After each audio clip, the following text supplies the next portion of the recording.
Muy buenos días, tengan todos los presentes. Queremos saludar y agradecer en primera instancia la asistencia de quienes se encuentran esta mañana aquí presencialmente en este auditorio anexo a Rectoría. Muchas gracias por acompañarnos. También queremos dar la bienvenida a quienes siguen este evento, esta transmisión, a través de la plataforma Zoom y también a través del Facebook institucional de la Universidad Autónoma de Tlaxcala. Sean todos ustedes bienvenidos a este acto de inicio, de apertura de academia en habilitación docente de formación cívica. Para nosotros, para la Universidad Autónoma de Tlaxcala, es un gusto y un agrado recibirles. Esta mañana preside este evento el doctor Luis Armando González Plasencia, rector de la Universidad Autónoma de Tlaxcala. Bienvenido.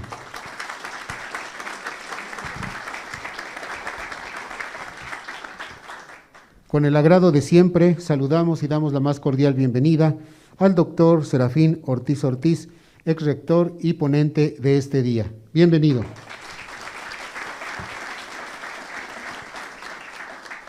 Pues en primera instancia voy a dar una lectura breve a una síntesis curricular de nuestro ponente magistral del día de hoy. Serafín Ortiz Ortiz realizó sus estudios universitarios en la Facultad de Derecho de la Universidad Autónoma de Tlaxcala, de la que se graduó como licenciado en Derecho. En 1986 fue seleccionado para cursar la Maestría Latinoamericana en Ciencias Penales y Criminológicas de la Universidad de Zulia, Venezuela, donde obtuvo el grado de Magíster Scientiarum en Ciencias Penales y Criminológicas.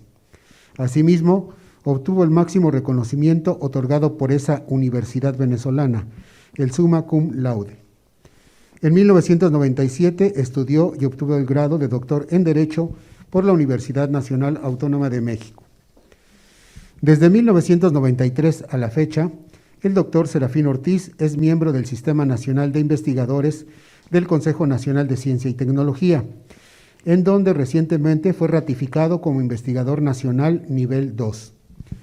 Es fundador e investigador líder del Cuerpo Académico Consolidado Garantismo y Política Criminal.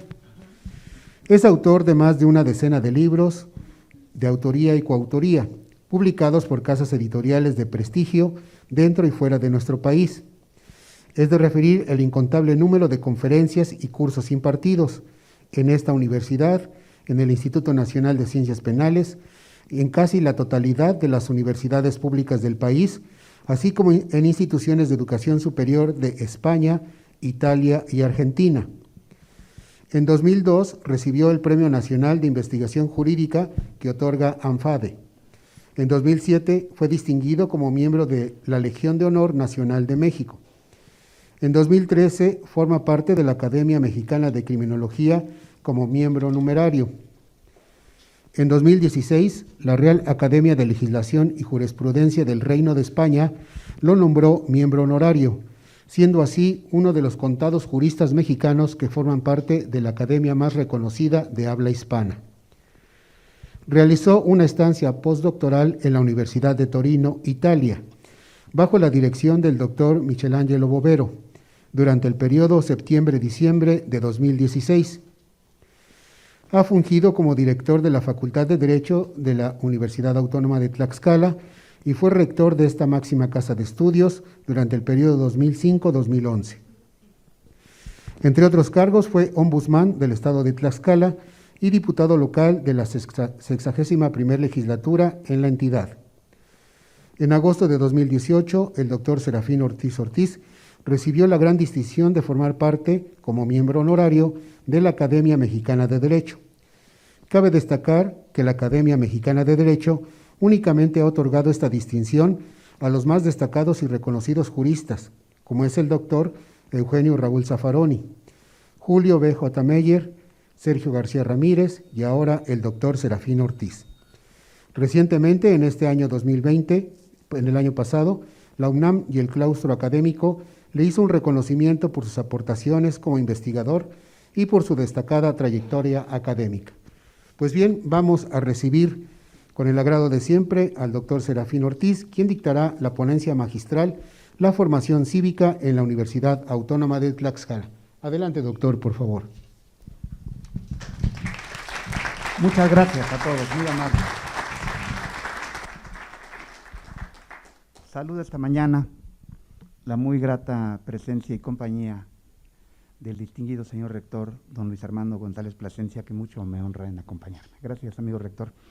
Les saludo a todos ustedes, estimados colegas y compañeros en esta trayectoria ya lejana del oficio muy significativo del trabajo académico que hacemos en nuestra alma mater. Les agradezco muchísimo la invitación y es para mí un verdadero honor compartir algunas ideas que hemos construido juntos y desde luego que me confieren este privilegio de hacer uso de los materiales, herramientas que a lo largo de una larga data hemos podido ir erigiendo en el proyecto que orienta el crecimiento de nuestra alma mater, esencialmente en el tema pedagógico. Les quiero decir que llené aquí la mesa de documentos porque traigo datos de otras fechas. Siempre en lectura pedagógica es cuestionable cuál es un modelo universal o único de enseñanza. Soy de los que enfáticamente digo, en las instituciones de educación superior prácticamente no hay modelos expresos.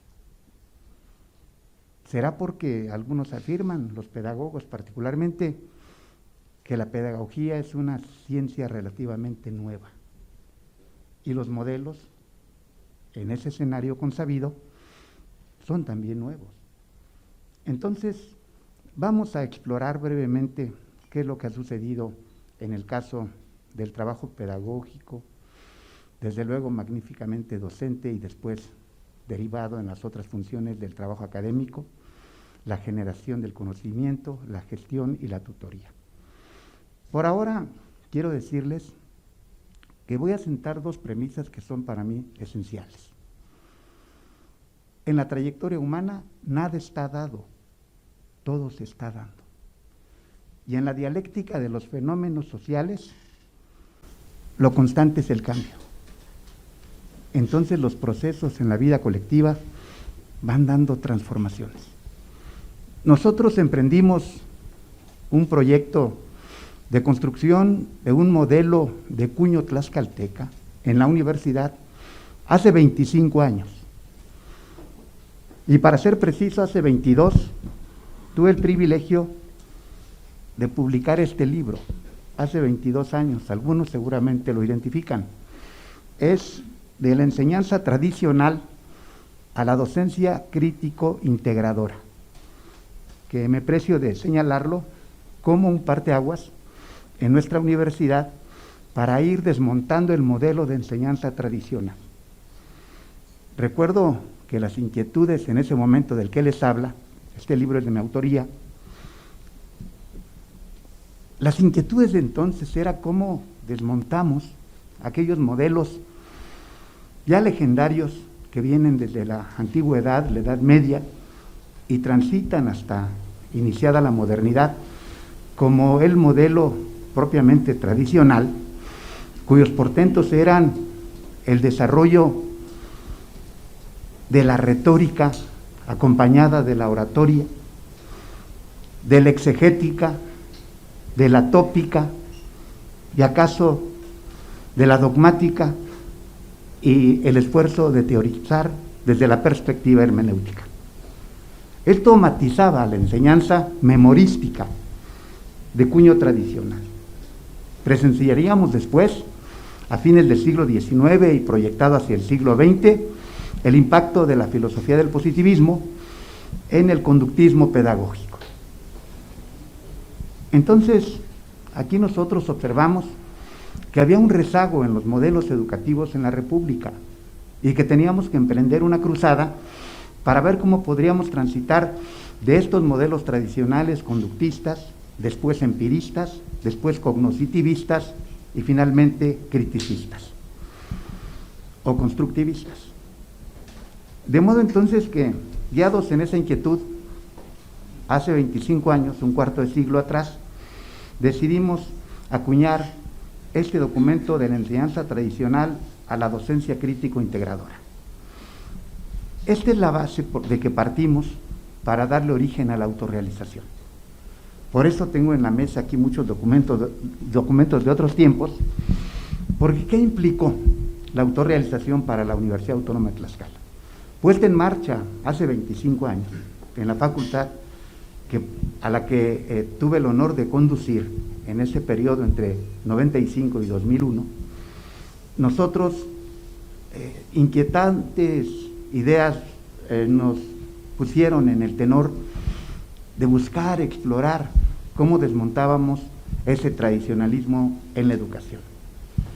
Y por eso hablamos de un modelo crítico integrador, porque pensamos que las consabidas funciones en la docencia particularmente y en el trabajo académico en su conjunto tendría que ampliarse no solo de dotar al individuo de conocimientos, habilidades y aptitudes o destrezas, sino también de actitudes, porque afirmé en ese momento categóricamente que el modelo napoleónico estaba superado, porque no construyó la cuarta base, que es el tema actitudinal. De modo entonces que con la autorrealización puesta en marcha, quisimos completar las 4 bases de un modelo educativo. Y de ello entonces doy cuenta que la autorrealización viene a cubrir los 2 escenarios: conocimientos, habilidades y aptitudes, y actitudes del sujeto. Quiero hacer aquí un inter, porque he saludado a todos los presentes, pero he omitido de manera involuntaria un saludo a quienes nos siguen en línea. Muchas gracias por presenciar estas charlas, que sin duda le abonan a esta trayectoria que conduce la Academia de los Profesores de Tlaxcala, siempre con el tesón y la inquietud de ir a la vanguardia en los procesos de enseñanza-aprendizaje. Comento entonces, en el tema actitudinal, en este decálogo ya de buena andanza, que inspira la autorrealización, 5 son aquellos ejes que abarcan el tema actitudinal, y me refiero ahora al plano de la coexistencia, al plano democrático, al plano de la solidaridad, de la permisividad y de la universalidad. Si ustedes recuerdan, que quienes han seguido estas lecturas por mucho tiempo ya, estos son los caracteres del Homo Universitatis. En un segundo plano, los 5 tienen que ver conocimientos, habilidades y aptitudes, y estos son actitudinales. Un ser coexistente, un ser democrático, un ser solidario, un ser permisivo y un ser universal. Entonces, en este decálogo de la autorrealización, trabajamos, y después, cuando tuvimos el consenso de la mayoría, pasados bastantes años, y puesta en marcha la actividad de la que me honro haber encabezado al frente de la Rectoría, se generalizó el tema de la autorrealización, convirtiendo a nuestra alma mater en una institución con 4 ejes sustantivos, particularmente incorporando la autorrealización como un eje transversal en nuestra universidad, y también aterrizado de manera objetiva en las funciones que realiza nuestra universidad, además de la docencia, de la investigación, de la difusión de la cultura, la autorrealización. Entonces es un eje sustantivo y transversal en la Universidad Autónoma de Tlaxcala, y esto es noticia nacional, ¿no? Porque nosotros hemos abarcado más allá del modelo tradicional pedagógico napoleónico para incrustar a nuestra institución en un escenario diverso, caracterizado, insisto, por la autorrealización como función sustantiva de la universidad. Hace 16 años, la mayoría de los programas educativos, si no es que todos, instauraron la autorrealización como una unidad de aprendizaje en el corpus de su plan de estudios. Todas las carreras en esta universidad tienen un eje de autorrealización que llamamos inicialmente de homologación, que algunos le llaman tronco común.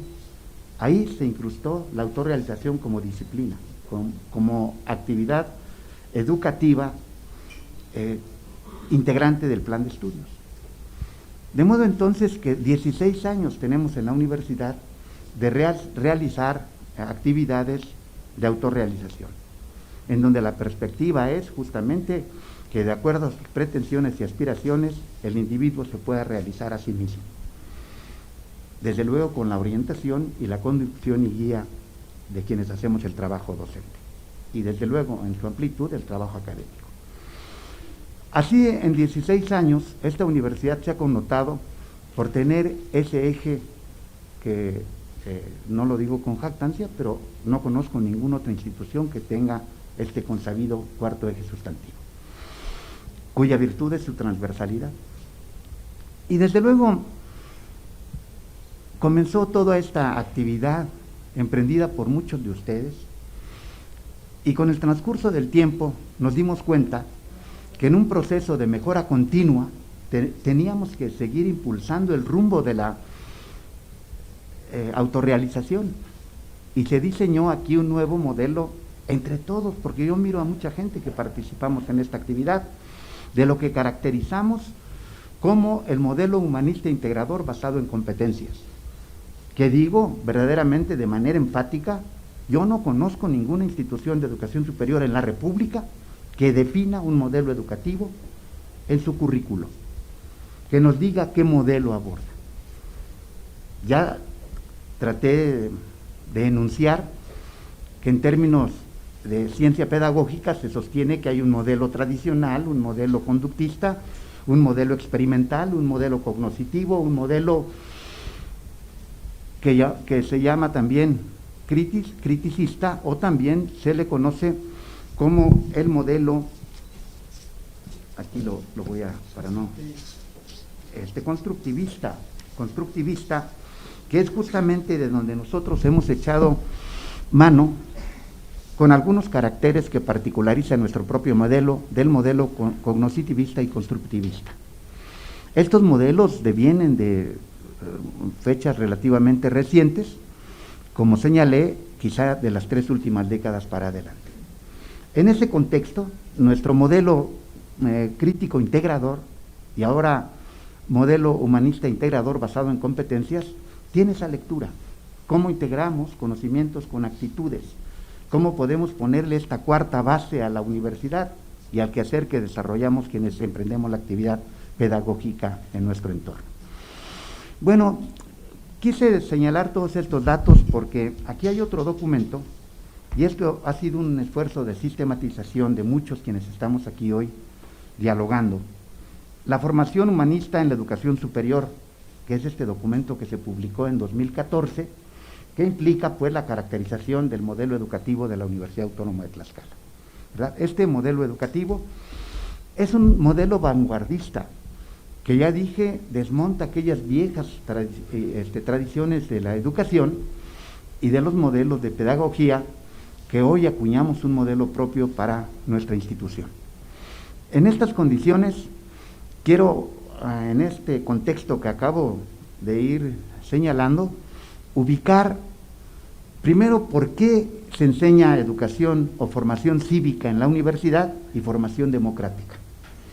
Bueno, porque pasada la publicación de este libro, nos sentamos a reflexionar, lo hemos hecho ya en 2 o 3 ocasiones, para hablar acerca de nuestro modelo bajo la pregunta inquietante de qué sigue. ¿Qué sigue? Y nosotros aquí desarrollamos un documento en otros 10 puntos de lo que sigue. Y estoy hablando de 8 años hacia atrás y que hoy seguimos construyendo en esa ruta de qué sigue. Y uno de los puntos del qué sigue implica que debemos fortalecer a través del diseño de programas educativos la configuración de conciencia esencialmente democrática y cívica, dice el numeral 6 de este decálogo de qué sigue. Desde esa época, 8 años atrás, recuerdo que lanzábamos al ambiente un cuestionamiento interesante. Debemos formar profesionistas o ante todo ciudadanos. Y por ello se decidió, y la academia en cuestión de autorrealización incorporó a los planes y programas de estudios de todas las licenciaturas la formación cívica y la formación democrática. Creo que en el diseño, a la luz de esta pregunta, ¿qué sigue?, de una serie de acciones que en perspectiva se deberían realizar, se han venido cumpliendo. Hace 3 periodos, 3 años, se incluyeron en todos los planes de estudio como programas educativos en todas las licenciaturas de nuestra universidad la formación cívica y la formación democrática. Quiero, bajo esta óptica, decirles que este hilo conductor que nos ha venido posicionando en estos temas desde hace más de 2 décadas tiene continuidad y tiene vigencia, y que la formación cívica y democrática no son alegorías, ni son espontaneidades, mucho menos ocurrencias, sino que estamos conscientes de que un individuo que transita por la universidad vive un proceso de transformación que lo hace diferente. Ahora no me atrevo a decir si mejor o peor, pero sí es diferente. Entonces, en esas condiciones, yo quiero hablar hoy, ocuparme unos minutos, particularmente de la formación cívica, y le he pedido a quienes están colegiados en conducir el rumbo de la autorrealización, de la Academia de Autorrealización, que me permitan hoy hablar de educación cívica, y si hay condiciones, en otro apartado podríamos charlar sobre la formación democrática, que si bien es cierto, alguien diría que van ensambladas, sí van, sí en ese escenario van ensambladas, en la formación de un individuo, de un ciudadano que se convierte en profesionista. Pero quiero dar una noticia que sin duda es inquietante para nuestra comunidad. Hace 3 años, el gobierno de la República puso en marcha un proyecto importante educativo, la Nueva Escuela Mexicana, particularmente focalizando la educación inicial. Pero quiero decirles que la Nueva Escuela Mexicana se funda en el humanismo y también se funda en una visión integral o integradora de valores, de principios, de actitudes, de conocimientos, de habilidades, de destrezas, que se deben dar desde la educación inicial, preescolar, primaria, secundaria. Y fíjense qué interesante. Nosotros tenemos 25 años abonando el modelo. Hace 3, la Federación, el gobierno en curso, ha decidido un proceso transformador en la educación en México, justo con las características de nuestro modelo. Entonces así se denomina nuestro modelo humanista integrador basado en competencias.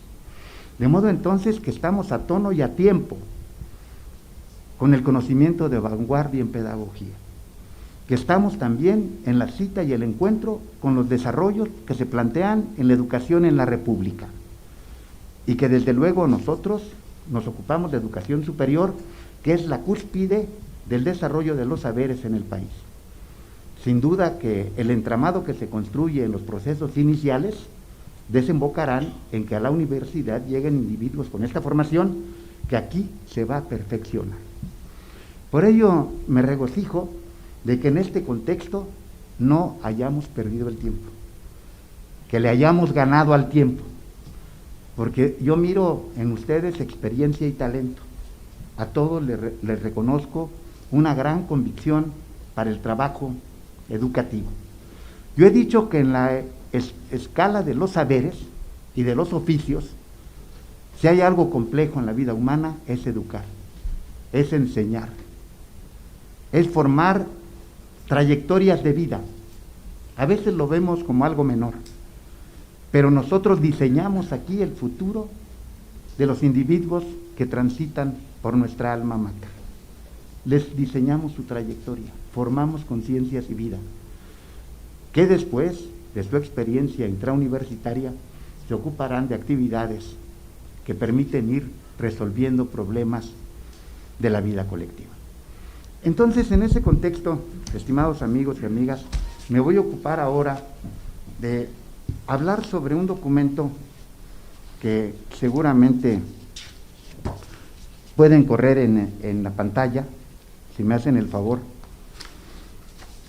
y si se puede ver. Este documento lo he preparado para esta breve charla con todos ustedes. Formación cívica, temas transversales en formación cívica.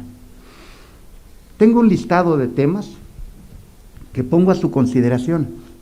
Conozco bien los contenidos programáticos que se diseñaron en la Academia de Autorrealización, porque de ellos me hicieron partícipes cuando estos se elaboraron.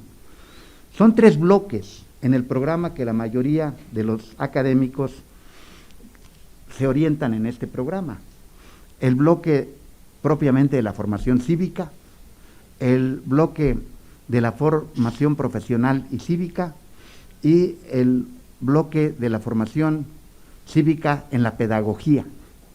Entonces, estos 3 bloques que ustedes tienen en sus contenidos programáticos, yo le quiero adicionar, si esto es viable y lo consideran posible, temas transversales que deben ser considerados en el proceso de la implementación del programa de la unidad de aprendizaje consabida, que en las diferentes facultades y en su plan de estudios se inscriben formación cívica en el 3er semestre y formación democrática en el 4º semestre como unidades de aprendizaje de carácter obligatorio. Bueno, entonces daremos inicio a hablar de temas transversales en formación cívica que me parece van orientados y bien direccionados a formar ciudadanía. Y desde ahora aquí quiero hacer una precisión. Estamos hablando del ciudadano tal como lo concibe nuestra Constitución política, un individuo mayor de 18 años que lleve una vida honesta. Así lo prevé el artículo 36 de nuestra Constitución política de los Estados Unidos mexicanos. Una manera honesta de vivir y que tenga la mayoría de edad. A ese tipo de individuos nos dirigimos, porque ese es el tipo de sujetos, hombres y mujeres, que llegan a la universidad, ciudadanos. La mayoría, cuando ingresan, o ya son mayores de edad o están a punto de serlo.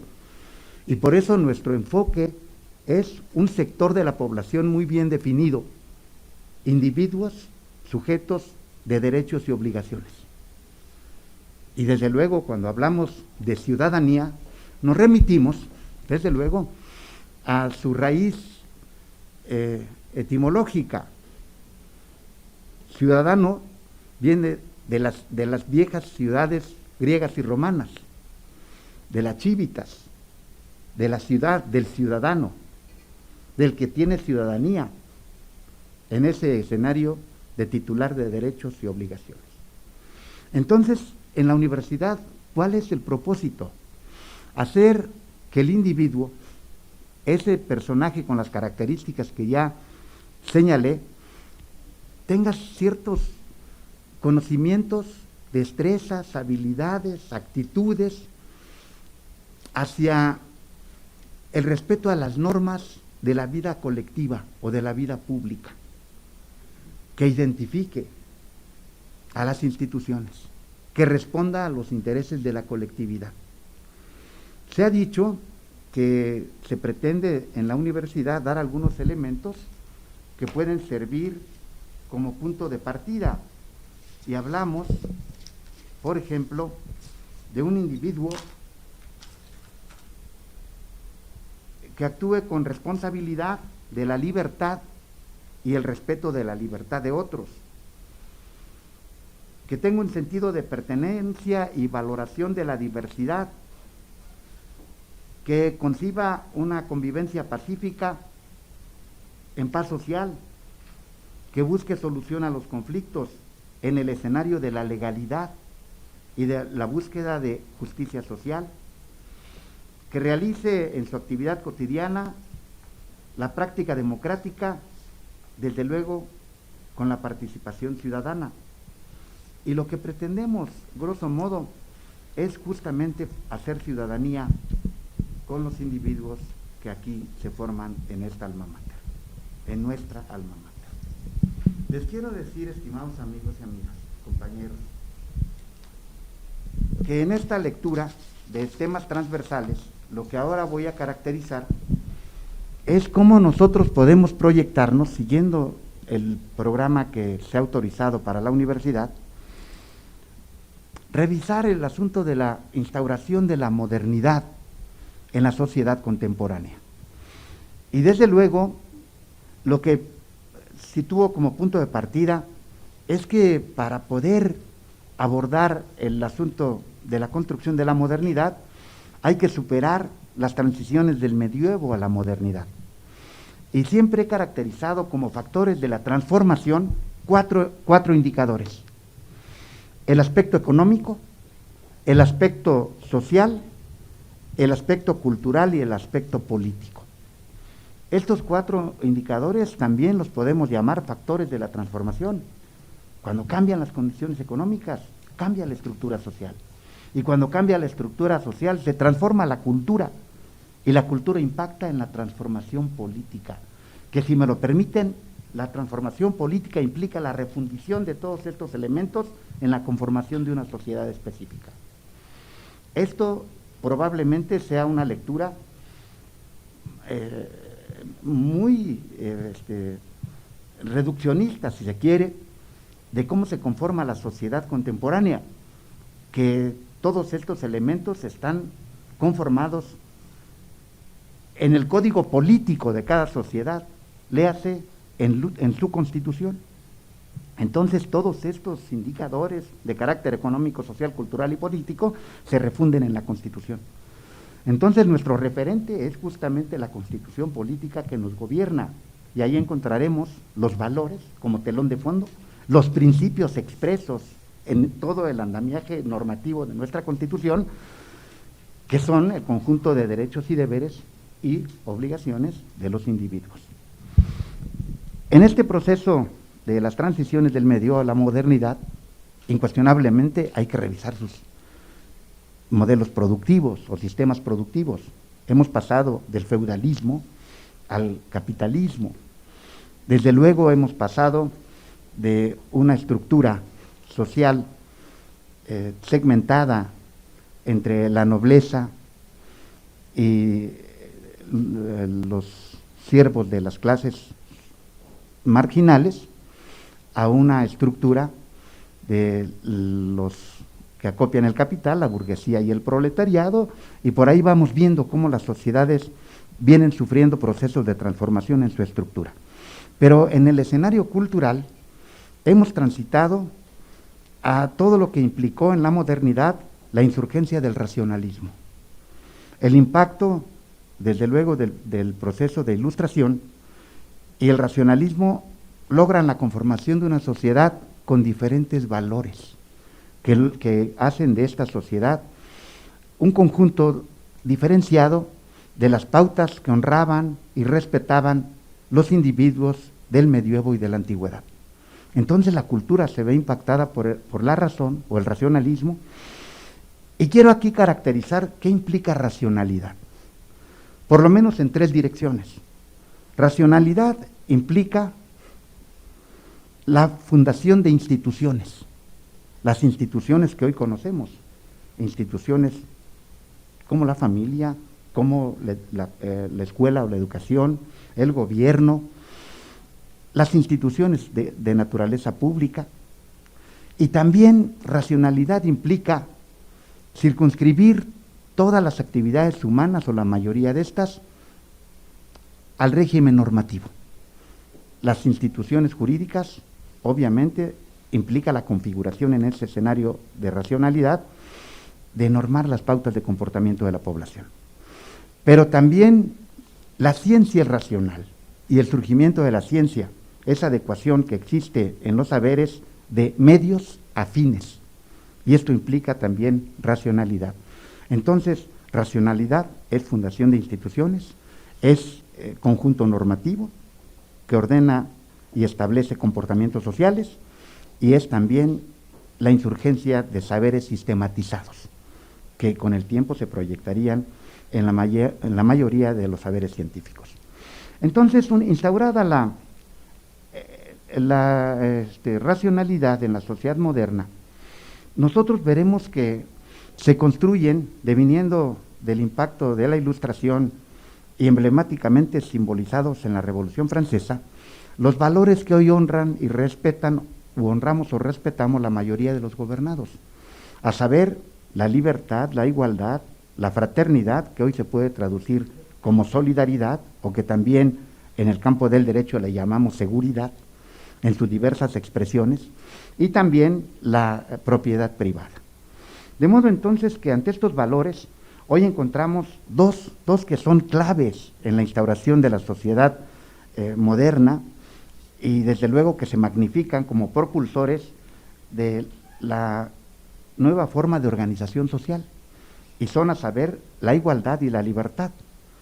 Sabemos nosotros que de esta idea de igualdad y libertad se instauraría todo lo que implicamos hoy en lo que nosotros denominamos y llevamos en el comportamiento de toda la sociedad a cabo, a través de esta metáfora que se construyera desde Hobbes, desde Locke, y desembocara en la construcción de Rousseau, que nunca se ha podido descobijar de Hume, el contrato social, ¿verdad? Y estas sociedades son contractualistas, que magnifican esencialmente que en una sociedad de iguales, los iguales tienen que ceder parte de su libertad para construir una libertad colectiva que debe ser protegida por un ente que se instaura con la voluntad de todos en un marco de consenso y de participación que se llama gobierno, cuyo gobierno está regulado y también se deriva a la normatividad de la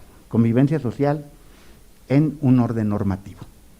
Por ello es importante que el contrato social emblemático de la organización jurídico-política del siglo XVIII se caracterice de la siguiente manera. El contrato social sabemos que implica soberanía popular. Y aquí quiero advertir lo siguiente, no la concepción de soberanía ni del medioevo ni de la antigüedad, sino la soberanía popular, que implica la voluntad generalizada de todo el pueblo, por usar este concepto recurrente. Esencialmente la libertad, como ya hemos dicho, la cesión de esa libertad o parte de esa libertad para construir una libertad que nos sirva a todos, una libertad colectiva. La democracia, esencialmente, como participación de la población, sobresalientemente de los ciudadanos, en un escenario de consenso y construcción de gobierno. A veces es interesante mirar cómo en esa obra tan sintética de Rousseau se encuentran elementos que son tan fáciles de comprensión que implicaría decir, con estos caracteres se funda una sociedad. Y justamente la trascendencia del trabajo de Juan Jacobo Rousseau es que en su obra trasuntan estos elementos: soberanía popular, libertad, democracia, consenso y gobierno. Y así se instauró la modernidad. Enseguida, los otros dos valores que orientan al mundo moderno es la seguridad, que ha tenido muchas derivaciones. La seguridad jurídica, inicialmente, la seguridad social, la seguridad nacional, la seguridad pública, la seguridad ciudadana, la seguridad humana. Todos estos elementos o caracteres de lo que inicialmente los franceses afirmaran como fraternidad, y que en su traducción libre nosotros podemos llamarle seguridad en las vertientes que ya expresé, y que en el escenario más amplio se le puede llamar también solidaridad. Como ustedes pueden ver, este elemento o valor preponderante en la sociedad contemporánea, pues hoy sabemos que es una de las funciones de gobierno más importantes de los gobiernos de nuestros días. Decimos, ¿cuál es el deber del gobierno? Solamente hacer dos cosas. Por un lado, mitigar necesidades sociales, por supuesto, y lograr que haya paz social. Esas son las dos grandes vertientes del oficio público, del gobierno propiamente dicho. Entonces, si ustedes miran el telón de fondo de la sociedad moderna en estos 4 valores: libertad, igualdad, seguridad y propiedad privada. Sabemos que en el tema de la modernidad implicó, particularmente en las lecturas de John Locke, magnificar como función del gobierno la protección de la propiedad privada. Entonces, la propiedad es uno de los valores que hoy orientan el comportamiento de la mayoría del colectivo. Pero aquí nos falta un elemento, y eso es importantísimo citarlo y referirlo desde este momento: el principio de la dignidad, o el valor de la dignidad de la persona humana. Y aquí fíjense, cuando nosotros hablamos de la dignidad humana, no me estoy refiriendo al concepto ni medieval, impactado particularmente de la vertiente eclesiástica, ni del concepto de la antigüedad, en cuyo contexto ni siquiera se podría hablar de la dignidad humana por la existencia de un sistema productivo esclavista. Entonces, la dignidad de la que hablamos es la dignidad que se incuba después de las posguerras, la defensa y protección de la dignidad humana, que es emblemáticamente representativa de todos los derechos humanos. Entonces, hoy hablamos de como un valor de la sociedad contemporánea, de la igualdad, de la libertad, de la seguridad, de la propiedad privada y de la dignidad humana. A ese humanismo nos referimos desde Tlaxcala, al valor de dignidad humana, y partiendo de una interpretación más puntual, de un polo opuesto: evitar que en esta sociedad, en condiciones de igualdad, haya discriminación. Y este asunto de la dignidad humana, que hoy constituye para mí lo que llamamos principio de reserva constitucional, es un valor imprescindible en las sociedades contemporáneas y en el constitucionalismo de nuestros días. Y se le llama principio de reserva justo porque es inamovible, intocable, la dignidad de la persona humana. Y hoy diríamos, de la mano de los 4 valores consabidos que devienen del proceso de la Ilustración y que sientan este escenario del racionalismo y se decantan en estos valores y se extienden al tema de la Constitución, hoy se incorpora el principio y valor de la dignidad de la persona humana. Me voy a ocupar aquí brevemente de hacer una distinción entre valores y principios. Los valores son las pautas de comportamiento que más honra y respeta la mayoría de la población. Pero esos valores están traducidos en la Constitución a la luz de principios. Entonces, la libertad está construida o está expresa en diversos principios que vienen en todo el conjunto de garantías plasmadas en la Constitución, que son propiamente derechos humanos positivizados. Y aquí hice un ejercicio, no me voy a detener, solamente daré una lectura muy panorámica. ¿Dónde están los principios de igualdad, del valor igualdad que tienen, ya dije, como telón de fondo las sociedades contemporáneas? En nuestra Constitución están en el artículo 1, 2, 4 y 12. Ahí están los principios de igualdad. En el 1, obviamente, las 10 hipótesis que implican la prohibición de trato discriminatorio por razón de origen, de nacionalidad, de condiciones económicas, de preferencias incluso sexuales. Entonces, ahí están los principios de igualdad. Están en el 2 también, ¿verdad?, que entre otras cosas establecen igualdad de la etnia y respeto a sus prácticas y soluciones de conflictos económicos y normativos. Igualdad del varón y la mujer en el artículo 4 de la Constitución.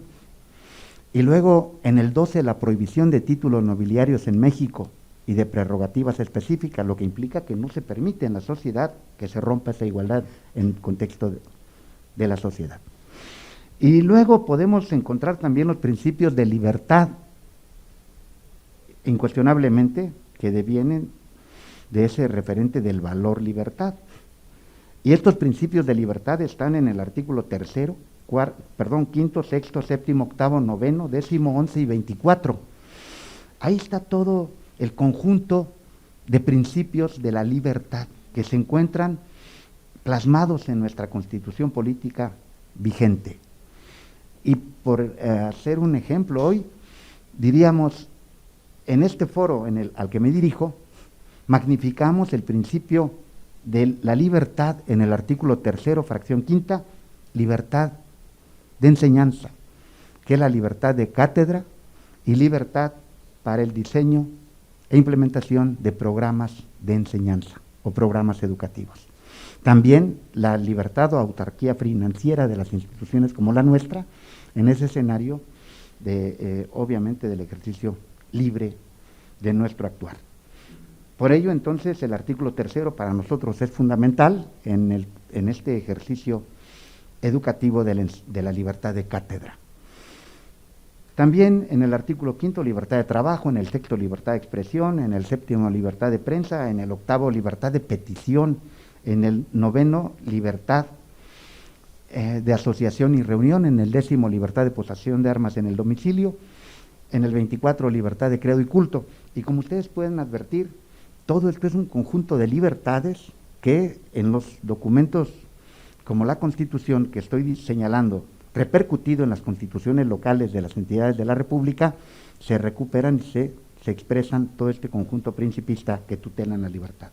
Y así hablamos también de la seguridad jurídica, que se encuentran todo un conjunto de disposiciones en las constituciones, ahora me refiero a la Constitución Federal, el artículo 13, 14, 15, 16, 17, 18, 19, 20, 21, y 22 y 23, todos estos numerales tienen como principios tutelar la seguridad de las personas, particularmente seguridad jurídica, que tiene esencialmente que ver con todo este conjunto de expresiones de intervención del Estado, que en nuestra sociedad esa intervención tiene límites con derechos correlativos de los gobernados.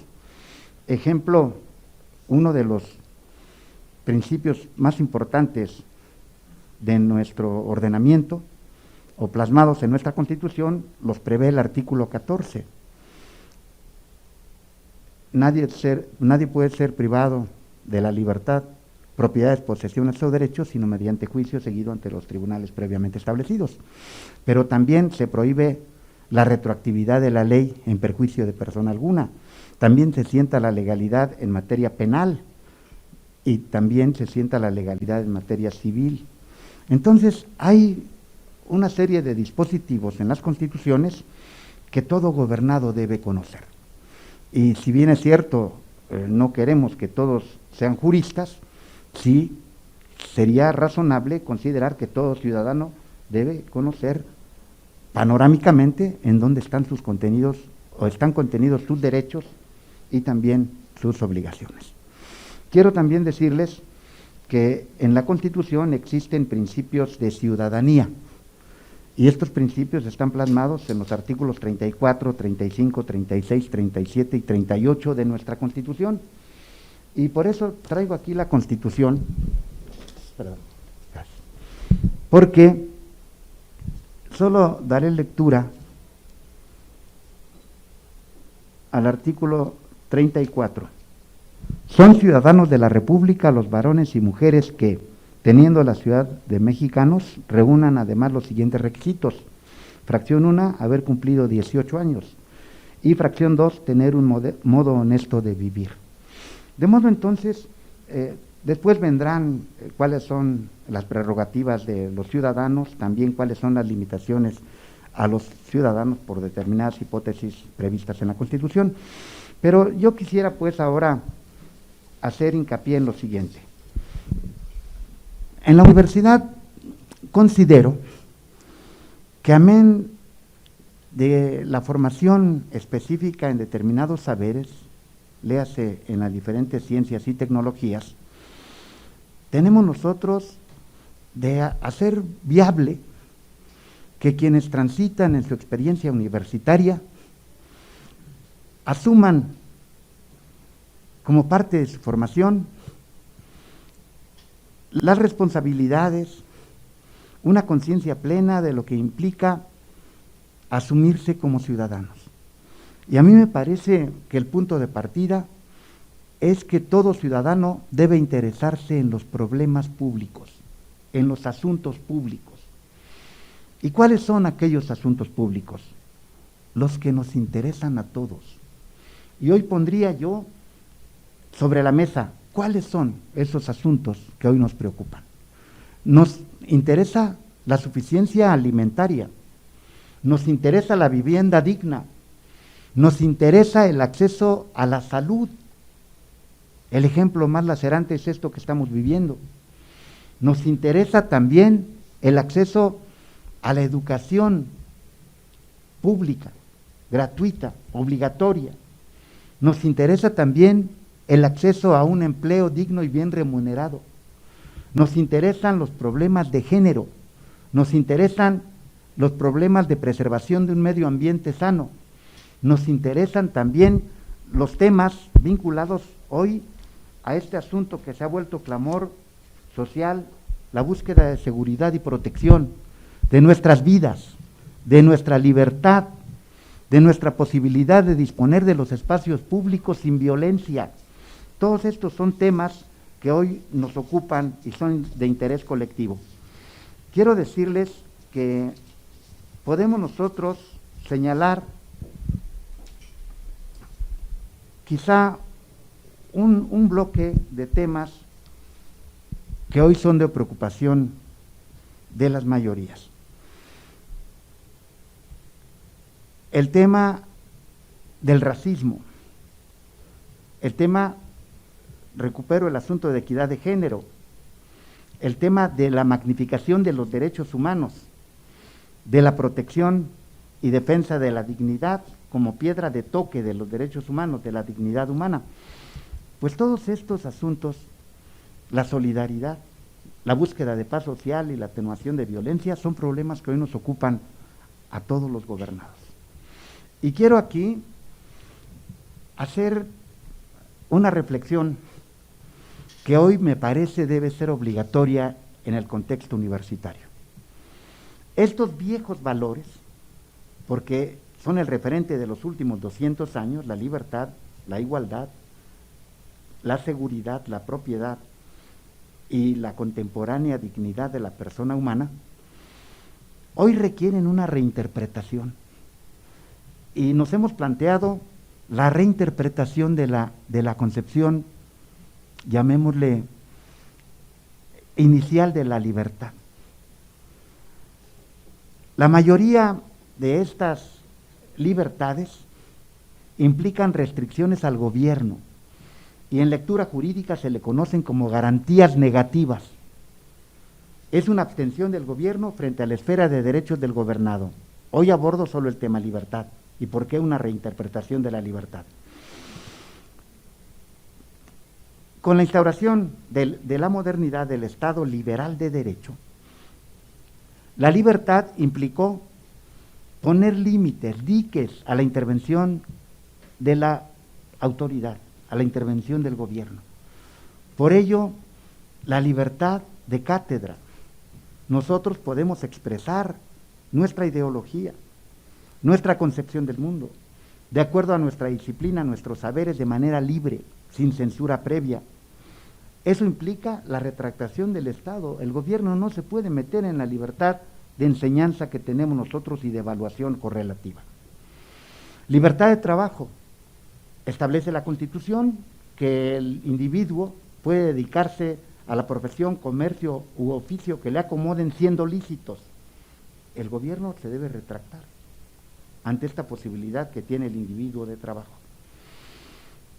La libertad de manifestación de las ideas, que no serán objeto de ninguna inquisición judicial o administrativa, salvo que incurran en 4 hipótesis que son limitaciones a la manifestación de las ideas: que no cometa delito, que no afecte derechos de terceros, que no afecte el orden público ni la moral. Entonces, el gobierno, fuera de estas 4 hipótesis, no puede frenar la libertad de manifestación de ideas. La libertad de divulgación de las mismas, que se llama libertad de prensa, el gobierno debe retractarse, no existe censura previa para poder divulgar lo que yo pienso. Y así, la libertad de petición. En todos los negocios de mi interés yo puedo solicitar y pedir a la autoridad hacer, no hacer o dejar de hacer. y el gobierno no puede limitar esa libertad de petición o de libre petición. De modo que aquí está un conjunto de garantías, o llamémosle de derechos, que el gobernado puede ejercer siempre con la retractación del gobierno.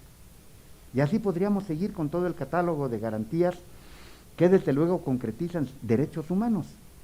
Bueno, la reinterpretación de la libertad tiene que virar. Debemos tener otra concepción de la libertad de la mano del humanismo. ¿Cuál es esa libertad? Un hacer positivo, un obrar hacia adelante del gobierno, no su retractación, no garantías negativas, queremos garantías positivas. ¿Y cuáles son esas garantías positivas que acompañan hoy al humanismo de nuestros días para la mejor defensa y protección de la dignidad de la persona humana? Son 3. La libertad de necesidades básicas.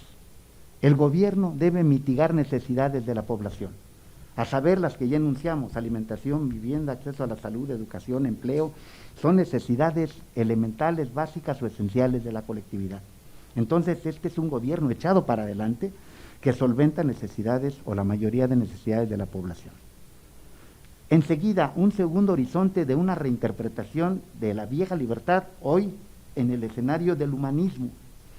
La libertad de la violencia, libertad del miedo. Nosotros debemos poder utilizar nuestros espacios públicos para que el gobierno obligado remueva los obstáculos que impidan el libre ejercicio y disposición de los espacios públicos. Yo no tengo por qué estar retraído en casa con el temor de que saliendo a la calle algo me va a pasar. Entonces, libertad del miedo, libertad de la violencia. Así, una reinterpretación de la libertad con un obrar positivo del gobierno echado para adelante, libertad de necesidad, libertad del miedo, libertad del autoritarismo, es decir, libertad de la discriminación, para que se respete la dignidad humana. Dije hace unos momentos que una lectura partiendo de un polo opuesto para buscar el tema de dignidad humana implica partir de evitar discriminación. Entonces, no puede haber un gobierno autoritario que a la luz de la discriminación arrincone o pertreche la libertad de los individuos. De modo entonces que en esta lectura que hoy hacemos de una vertiente, llamémosle humanista, hay que caracterizarla por la ampliación o reinterpretación de los valores esenciales del mundo moderno. Y así yo cierro esta breve intervención diciendo, hay que abonarle a esta reinterpretación de esta lectura del humanismo, de libertad de necesidades, de libertad de la violencia, de libertad del autoritarismo. Bueno, ¿qué sigue? Ahora tenemos que construir otro instrumento para poder ir en este proceso que decía yo que no se detiene nunca, en esta dialéctica de los fenómenos. Hay que continuar con esta actividad tan importante que hoy contemporiza con el escenario de la educación, al menos por ahora inicial, que plantea el gobierno de la Federación. ¿Estamos en la frontera del conocimiento? Sí lo estamos. Tenemos que seguir abonando y vuelvo a sentar el otro cuestionamiento. ¿Qué sigue? En cuanto haya posibilidades, si me lo permiten y si me vuelven a invitar, pretendo hablar de la formación democrática, que si bien puede ensamblar con esto, no es todo lo que acabo de decir, sino que tendríamos ahora que buscar el otro horizonte de cuál es la participación de la sociedad en un escenario, como lo establece el propio artículo 3, de una vida democrática. Muchas gracias por su atención.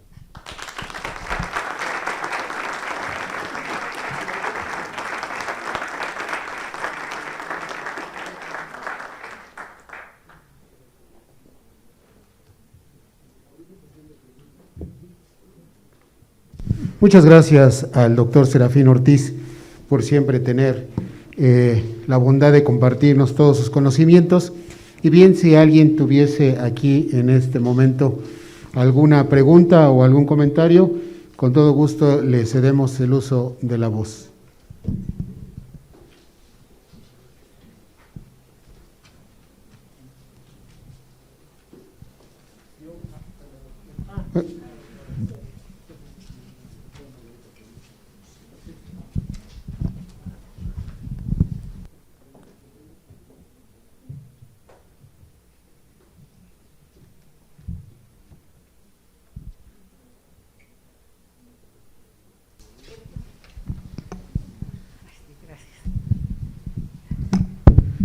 ¿Qué tal? Buenos días, buenas tardes, doctor. Buenas tardes, señor rector. Y a todos. En principio, pues lo felicito por tan espléndida y necesaria conferencia y conceptos que nos ha compartido el día de hoy. Y yo le quería preguntar, doctor, si de alguna manera, considerando los tiempos ahora de crisis climática que tenemos, que tan tremendamente afectan a muchísimas, pues a la economía, a la sociedad, las libertades, yo vi que mencionó el tema, por supuesto, y entiendo que el programa de autorrealización también lo contempla en el área de desarrollo sustentable. Pero si usted cree que en alguna de estas áreas, considerando la emergencia que tenemos, se tendría que contemplar de una manera más explícita, o en qué área no ubicada, pienso yo, de manera prioritaria, porque tiene que ver con el asunto también de las libertades y de la solidaridad, ¿no? Y de las necesidades que pues nos van a ir surgiendo cada vez a la mayoría de los ciudadanos. Esa es mi doctor. Sí, muchas gracias. Con todo gusto. A mí me parece que en la vida contemporánea hay ciertos fenómenos que están en el contexto, y lo ha dicho muy bien la doctora Martínez. Nosotros pretendemos la formación de un individuo impactado ahora por el cambio climático, por el racismo en el mundo, por los procesos migratorios, por las pandemias, como hoy en este momento en la humanidad en general padecemos, pero también por una lectura de un replanteamiento que en las sociedades contemporáneas hoy miramos que crece favorablemente en el tema de la igualdad de género o la equidad de género. Este es un asunto que yo he dicho es un punto de llegada y que yo lo veo muy bien, y que además, consciente de que hombres y mujeres somos iguales, lo único que nos hace diferentes es un fenómeno biológico, tenemos las mismas capacidades. Entonces hoy está sobre la mesa la participación de hombres y mujeres en equidad, en igualdad, y es tema contemporáneo, ¿verdad? La inclusión no solamente en los espacios sociales, sino laborales y educativos. De modo que contingentemente todos estos elementos se dan en mayor o menor medida en el proceso de formación de los individuos. Hoy se habla del desarrollo sostenible como piedra angular de las preocupaciones contemporáneas. Bueno, todos estos elementos sin duda son concomitantes a la formación de un sujeto. Aquí tendríamos en la universidad que hablar profundamente, detenidamente, del tema de la participación femenina, tanto a nivel de estudiantes en su perspectiva formativa, como del ejercicio académico. Y felizmente he tenido a la vista en algún momento algunas estadísticas donde una gran cantidad de mujeres de la población, obviamente de su género, participan en el activismo académico. Y eso da mucha alegría, porque la población en su conjunto implica casi el 50-50, ¿verdad? Todos estos son temas que se dan justo cuando nosotros pretendemos formar ciudadanía.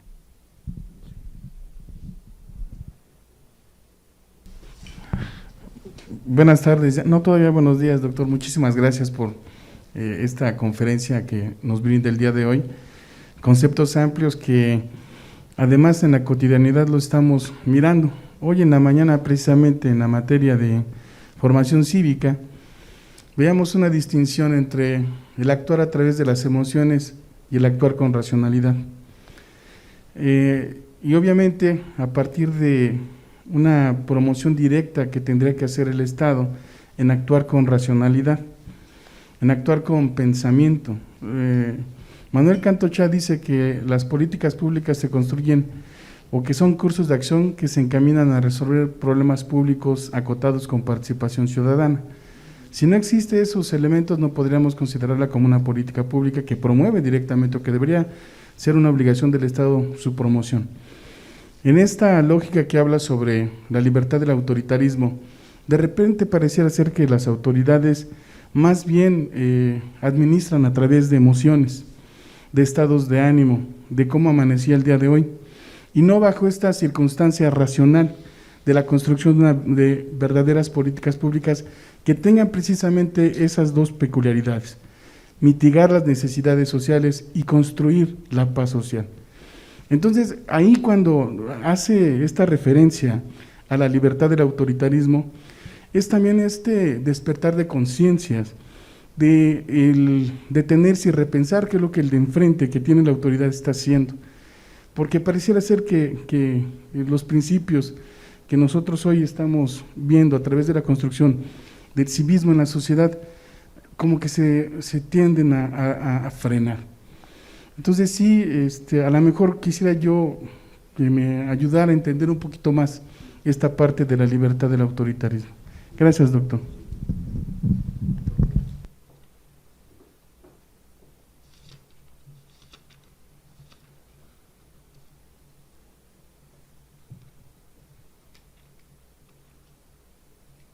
Voy a hacer enunciación dando un comentario a lo que usted plantea. En el 2001 se reformó la Constitución vigente y a partir de esa fecha se ha instaurado en el constitucionalismo mexicano, contemporáneo por supuesto, la prohibición de toda discriminación. Y se sientan 10 hipótesis que probablemente nosotros identifiquemos. Son solo enunciativas y nunca limitativas, ¿verdad? Entonces se establece que queda prohibida toda discriminación motivada por origen étnico o nacional, el género, la edad, las discapacidades, la condición social, las condiciones de salud, la religión, las opiniones, las preferencias sexuales, el estado civil o cualquier otra que atente contra la dignidad humana y tenga por objeto anular o menoscabar los derechos y libertades de las personas. Fíjense, esto es muy, muy interesante reflexionarlo. Solo a partir del 2001 y hasta nuestros días somos dignos. ¿Y antes qué éramos? Porque la reforma constitucional que viene en 2001 sienta ese principio que llamo yo de reserva constitucional, imprescindible e inamovible del constitucionalismo contemporáneo. Pero desde luego esto implica que el tema de la dignidad humana y evitar autoritarismo parte de un polo opuesto y se construye desde la evitación de discriminación. A veces se ha afirmado que el concepto de dignidad humana, construirlo en sentido afirmativo o positivo, es algo muy complejo, porque no sabemos en qué momento se pueda incurrir en vulneración de esa dignidad. Pero las hipótesis que estableció la Constitución, o se establecieron en la Constitución a partir de esta fecha que señalo, ya da un catálogo, ¿verdad? Que ya digo enunciativo, en el que seguramente con el proceso de avance de la sociedad se irán incorporando otras hipótesis. Por ahora es este decálogo. Ahí, siempre que se comete un acto de autoridad que desborde estos límites que impone la Constitución, se estará actuando autoritariamente, ¿verdad? Entonces, ese es un límite que no teníamos ni conocíamos antes de esta fecha de la reforma de la Constitución. Hay otra pregunta por allá.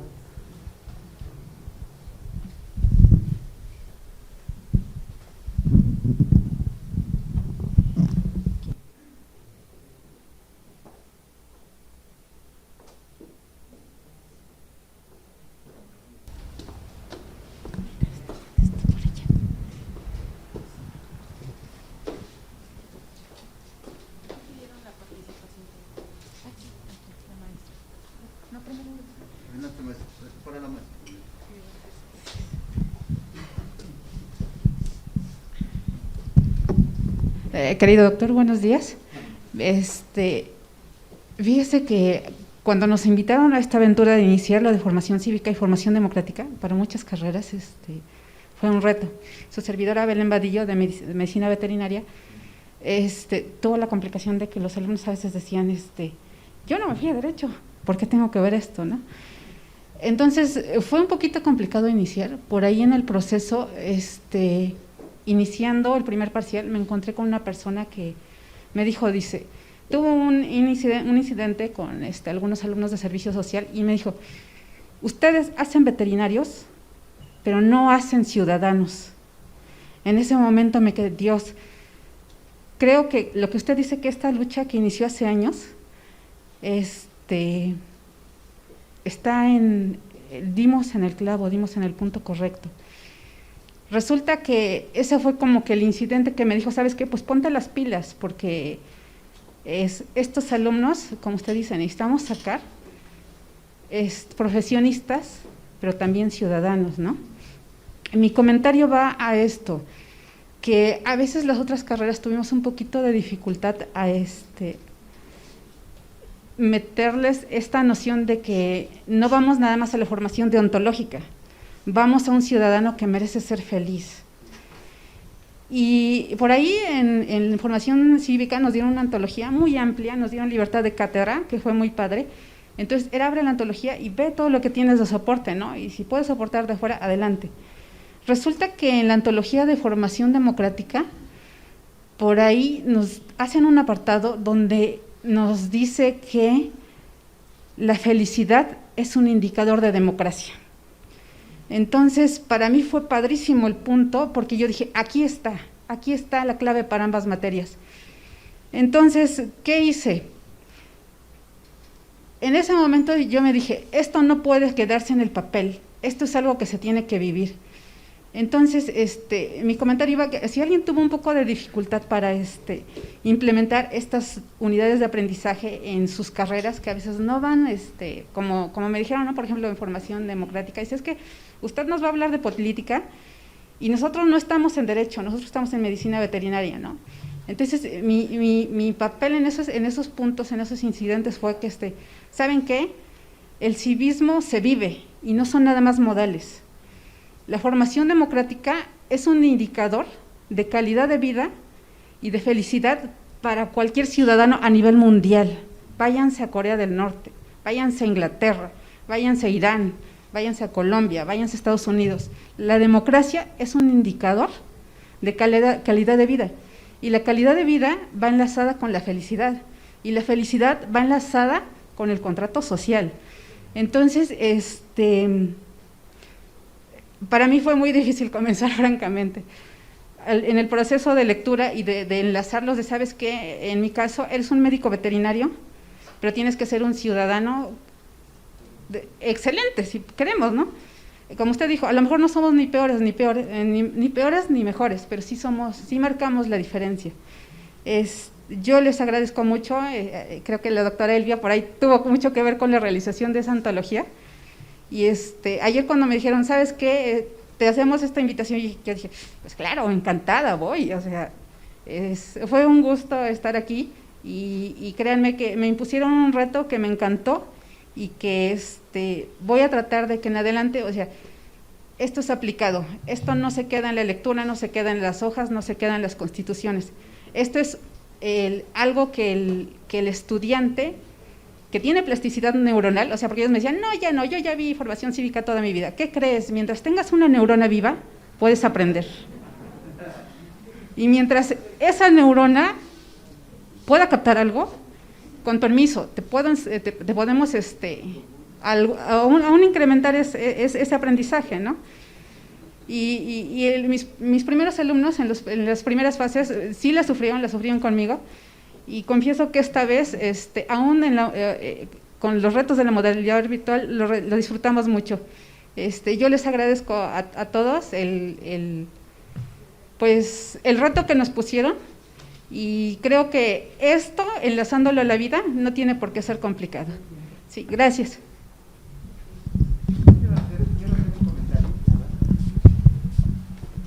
Fíjense que algo que me llamó la atención del documento que escribimos hace algunos años, del qué sigue, reflexionábamos de entrada sobre esta expresión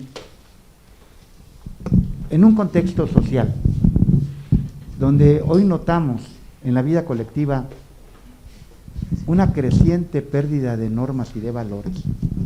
La universidad está obligada a recuperar los niveles de convivencia aceptables. La mayoría de las personas que sufrimos el agravio de la violencia, sabemos que el trasfondo de todo esto es la pérdida de valores, la pérdida del respeto al otro, al diferente, la pérdida de la seguridad en nuestra vida, en nuestras libertades, en nuestras propiedades, en nuestras posesiones, en nuestros derechos. Entonces, parece muy dramático lo que voy a decir, pero hoy vivimos de manera inusitada la pérdida de valores y de principios. Y digo que es dramático porque yo afirmo que México, la sociedad mexicana, ha entrado en un proceso de anomia, pérdida de normas, por lo menos en las últimas 3 décadas que hemos vivido. Entonces, ¿cómo recuperamos al tejido social si no es a través de la educación en valores, en principios, en normas de comportamiento, en respeto de la otredad, de la diversidad, de la multiculturalidad, de la diferencia? Si no formamos a individuos que tengan esta conciencia cívica de cuál debe ser su comportamiento social, con qué intensidad y en qué medida.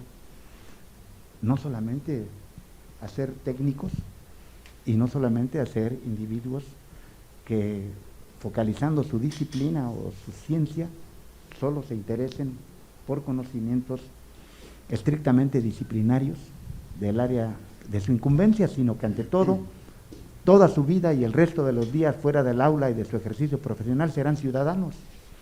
De modo que avalo muy bien su postura, maestra. Muchas gracias.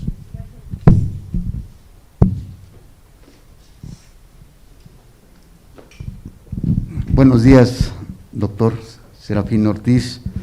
Agradecerle mucho la magistral cátedra que nos ha hecho el favor de compartirnos a todos nuestros compañeros, honorable presidium.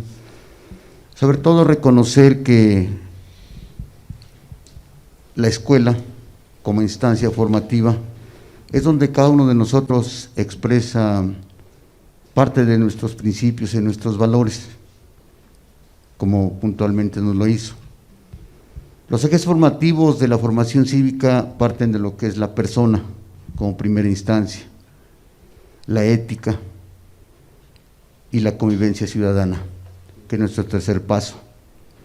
De ello creo que tenemos un grande compromiso como docentes dentro de nuestra alma mater, la Universidad Autónoma de Tlaxcala, porque hemos visto que a través de esta trayectoria, esta periodicidad, hemos buscado las mejores maneras de acercarnos con los estudiantes. La formación cívica que se lleva desde nivel básico, el conocimiento de lo que es nuestra integridad como población, el conocimiento de nuestros símbolos patrios, en mucho nos ayuda. Pero en esta fase importante de ser universitario, creo que es importante reconocer el papel que hacemos como docentes. Es un compromiso muy grande. Y dice que la frase, que el ejemplo que nosotros damos es lo que nos puede hacer partícipes de arrasar, de informar, de comunicar a las personas. De manera muy atenta, doctor, en su amplia experiencia, compartirnos en la posibilidad de algunas estrategias que nos pudieran favorecer el trabajo con la formación cívica, con los estudiantes universitarios. Es cuanto, doctor. Muchas gracias. Solo un comentario a lo que acaba de decir el profesor, nuestro compañero académico. Hace unos, no sé si año y medio, quizá 2 años, estuvo por aquí el director de Educación Superior en ese momento de la República, el doctor Malo Álvarez, no sé si lo recuerdan, ¿verdad? Salvador Malo Álvarez. Y hacía un planteamiento como lo está señalando nuestro compañero académico. El tema de la educación, decía él, hoy no solamente se aprende en las aulas, sino gran parte de la información y el conocimiento que introyecta la persona se aprende en el diálogo, en la comunicación intersubjetiva, en la comunicación con el resto de la sociedad. Entonces, aquella vieja tradición de que todo se aprende en el aula, por lo menos en la lectura que planteaba Salvador Malo, es que no, que se aprende también en los niveles de convivencia con la familia, con el entorno social, con el entorno próximo. Y yo diría, aquí hay que habilitar a los estudiantes para que hagan círculos de reflexión, círculos de estudio, ¿verdad?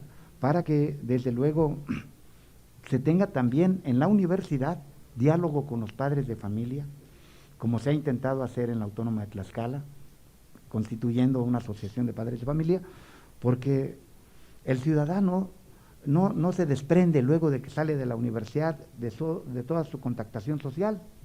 Entonces, esa vía de intercambio es también educativa, y esa vía de comunicación y diálogo con el resto es también una práctica de conformación de ciudadanía. De modo que yo diría potenciar el diálogo entre pares, vigorizar la comunicación con sus entornos próximos, fuera de la universidad y desde luego también orientados desde la universidad. Por ahí entonces yo pienso que hay estrategias que pueden ir permeando no solo en el trabajo intramuros en la universidad, sino fuera de, y potencialmente incorporar mayor educación, así como lo planteaba don Salvador Malo en aquella expresión que decía, más del 60% de los aprendizajes son fuera del aula, y el 40% es lo que aprendemos aquí en la universidad, que particularmente es disciplinario. Por ahí entonces.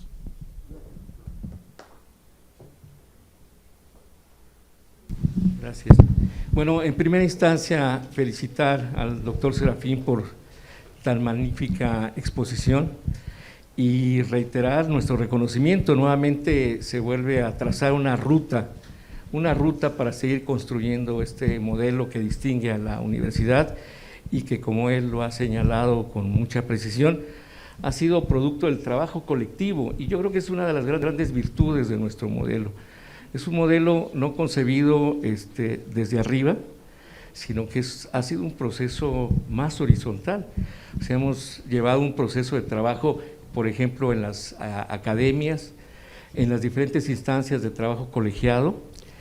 Hemos hecho ya un proceso de evaluación de nuestro modelo y hemos abonado en función de estos resultados a seguir construyendo de manera asertiva un proceso formativo que distingue a los universitarios de Tlaxcala, y lo distingue por esta modalidad de formación, una formación integral, una formación que contempla no solamente la parte disciplinar, sino la parte humana y la parte de ciudadanía, de democracia y de todos los temas transversales que se derivan, como los ya señalados. El tema de género es de fundamental importancia. Actualmente no podemos transitar la ruta social sin atender esta exigencia. Ya no es una cuestión de moda o que sea un tema de agenda, sino es una necesidad perentoria para nuestras sociedades en el contexto planetario, y no se diga el tema ambiental, ¿no? Estamos padeciendo los resultados de una relación totalmente depredadora con la naturaleza, y hoy tenemos que replantearnos esta relación con nuestro medio ambiente, y precisamente las unidades de aprendizaje que tienen que ver con desarrollo sostenible, la intención es que puedan focalizar estas cuestiones como parte del proceso formativo de nuestros estudiantes. En ese sentido, nuevamente, nuestro reconocimiento, porque trazas una ruta muy importante que nos deja como tarea, doctora, aquí hay que recuperar esto, y en el marco no solamente de la academia, sino del conjunto de la universidad.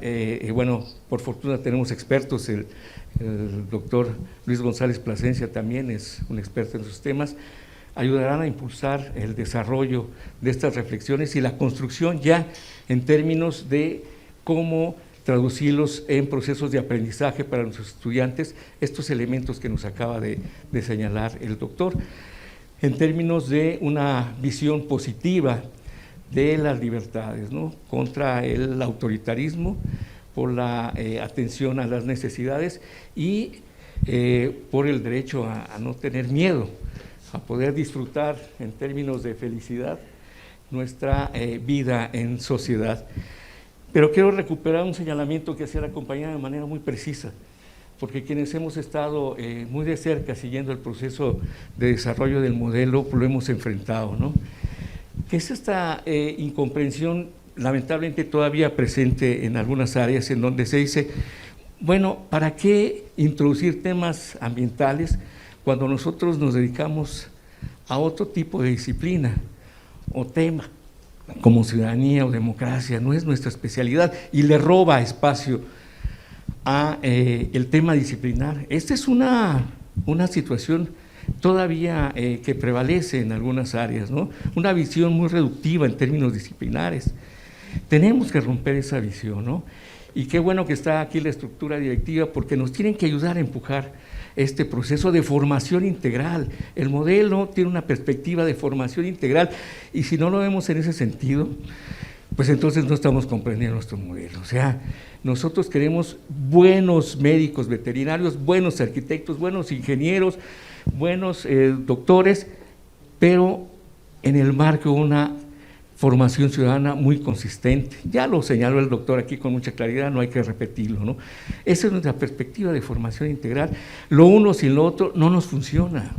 Y lamentablemente así fuimos formados en cierto momento, solamente con un conocimiento disciplinar. Entonces nuestra formación está trunca, está limitada. Ahora tenemos que mirarlo de manera integral, ¿no? Entonces este es nuestro gran reto.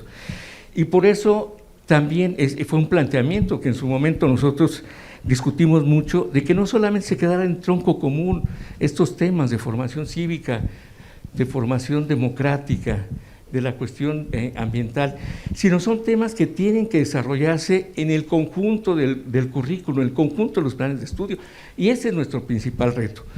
¿Cómo incorporarlos en unidades de aprendizaje que no solamente sean en las unidades de aprendizaje de los primeros semestres de tronco común, sino que se reflejen en el cuarto, quinto, sexto, séptimo, octavo y noveno semestre?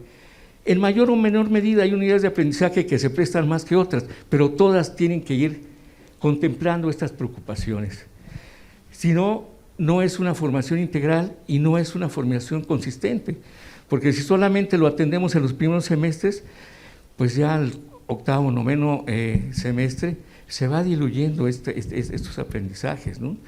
Y ciertamente tiene que ser parte de un ejercicio profesional muy consistente que vea la parte disciplinar, pero también la formación ciudadana integral. Y ese es nuestro reto, un reto institucional que, bueno, nos toca ahora asumirlo. Muchas gracias, doctor, por brillante. Amén. Gracias. Buenos días, creo que ya tardes a todas y a todos. Es un hecho, reforzando lo que dice René, el conocimiento ya actualmente y más en nuestra universidad no es unidisciplinar, no es disciplinar, ni siquiera es interdisciplinar, ya es transdisciplinar. Es fundamental entender esto, ¿no? Felicitarte, doctor. Mi primera pregunta debiera ser, pues no que eres abogado, hablas como sociólogo, como historiador, como politólogo y hasta como pedagogo. Pues hace 30 años, a principios de los 90, te hice esta pregunta, siendo mi profesor, y por lo que tú acabas de exponer tan brillantemente, para poder entender el tema educativo, los fenómenos sociales y contextualizarlos y mirarlos desde una perspectiva global, integral, podemos seguir teniendo como base filosófica la dialéctica, como bien lo dijiste, con sus respectivas leyes, el materialismo dialéctico, y por qué no, también el materialismo histórico, siguen vigentes y podemos seguirlos manteniendo. Gracias.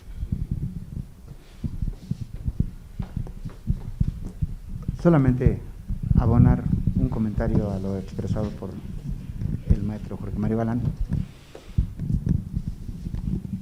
Inicié diciendo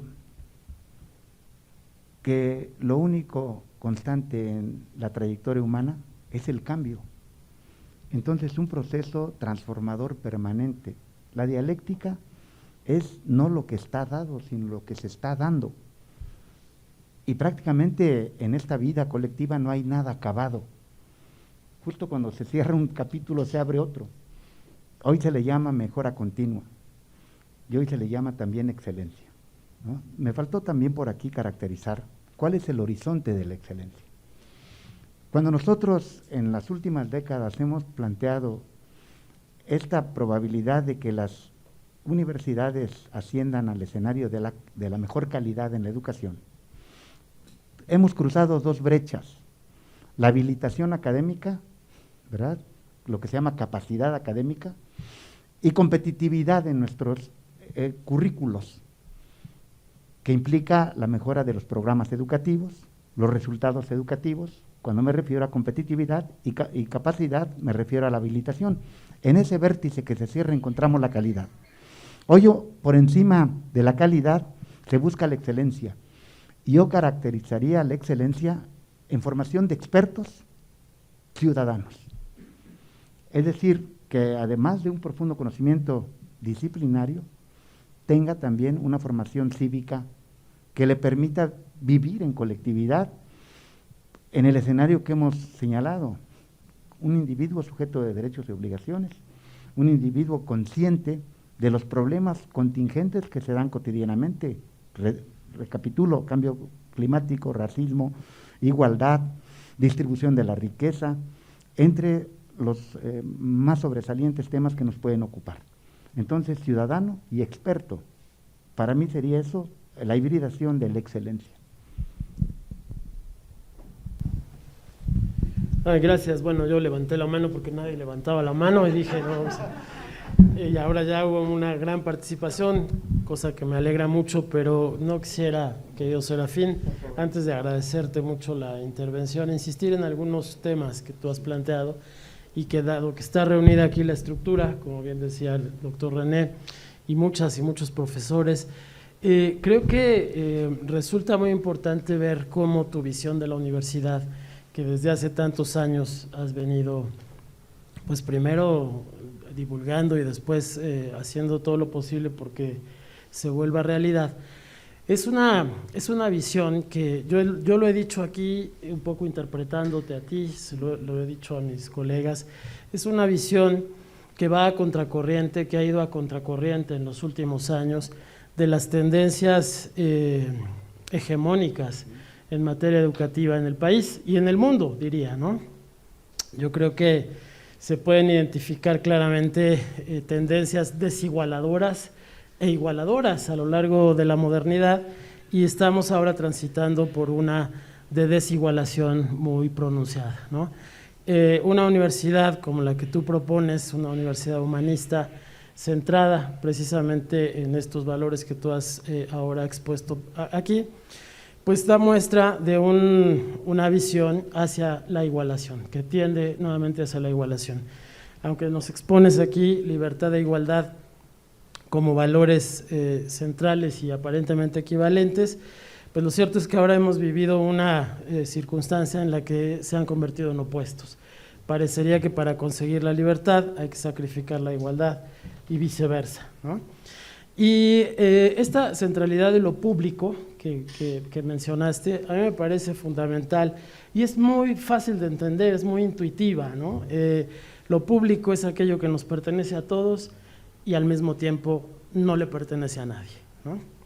Es decir, es aquello que no podemos reclamar para nosotros porque si no dejaría de ser público, así de sencillo. Las olas privatizadoras, todas estas tendencias hacia la privatización, pues el efecto es precisamente el desmembramiento de lo público. Por eso es tan importante recuperar lo público y por eso creo que el llamado que nos haces a ver todas estas temáticas, muchas de las cuales están relacionadas con los derechos sociales, ¿no?, que han sido históricamente olvidados, pues nos dejan ver que hay en la veterinaria, en la ingeniería, en la odontología, en todas las áreas del conocimiento, un impacto en estos derechos sociales. Porque de una manera u otra tenemos que ver con la salud, tenemos que ver con la vivienda, tenemos que ver con el trabajo, tenemos que ver con el ambiente, de manera que pues están ahí, los temas son transversales, la cosa es no invisibilizarlos, ¿no? Como bien decía René, creo que el reto es transversalizar todos estos conocimientos a partir de estos ejes para arribar, digamos, a una concepción integral. Decías que nuestra universidad es única en este sentido, yo coincido con eso, creo que la que más se nos acerca es precisamente el sistema jesuita, ¿no? Pero tenemos una ventaja enorme sobre ellos, y es que nosotros somos laicos, y eso a mí me parece un valor fundamental que hace que nuestro modelo educativo sea efectivamente único, ¿no? Muchísimas gracias, querido doctor, por tu conferencia y muchas gracias a todas y todos ustedes por su presencia.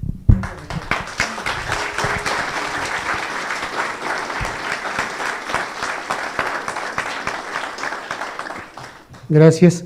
Pues bien, ahora solicitamos atentamente al doctor Luis González Plasencia, rector de nuestra Universidad Autónoma de Tlaxcala, haga la entrega de un reconocimiento al doctor Serafín Ortiz por la disertación magistral de esta mañana.